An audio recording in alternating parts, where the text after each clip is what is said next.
সোমবারের সন্ধ্যায় মালদহের চাঁচলের এক সোনার দোকানে এভাবেই হয় দুঃসাহসিক ডাকাতি। এখনো অধরা দুষ্কৃতীরা। লুট হওয়া সোনার দোকানের সামনে মোতায়েন পুলিশ। থমথমে চাঁচল বাজার এলাকা।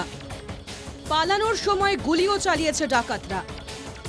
আতঙ্কে ব্যবসায়ী, দোকান কর্মী, পথচারী সবাই আতঙ্কিত সবাই আছে এখানকার। এই দিনের বেলা এরকম একটা অঘটন হয়ে গেল আর কি সবার প্রশাসনের সামনে। ঘটনার জেরে মঙ্গলবার বন্ধ চাঁচল বাজারের সব সোনার দোকান। প্রশ্নে প্রশাসনের ভূমিকা। খুবই আতঙ্কিত।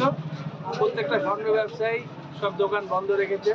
ঠিক আছে, যে করে হোক এরকম ভরা একটা সন্ধ্যায় এরকম একটি জায়গায় ডাকাতি হয় কি করে, ঠিক না? এটাই প্রশাসনের কাছে অনুরোধ, যাতে আমরা নির্ভয়ে দোকানদারি করতে পারি, তার একটা ব্যবস্থা নেওয়া হোক। প্রশাসনের ভূমিকা সেভাবে ছিল না, তেমন নেই, থাকলে তো হয়তো এটা হতো না। তবে ঘটনার তদন্তে নেমেছে চাঁচল থানার পুলিশ।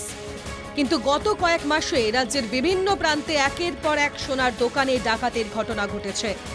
ডাকাতি হয়েছে পুরুলিয়া থেকে রানাঘাট, খড়গপুর থেকে মালদহের একের পর এক সোনার দোকানে।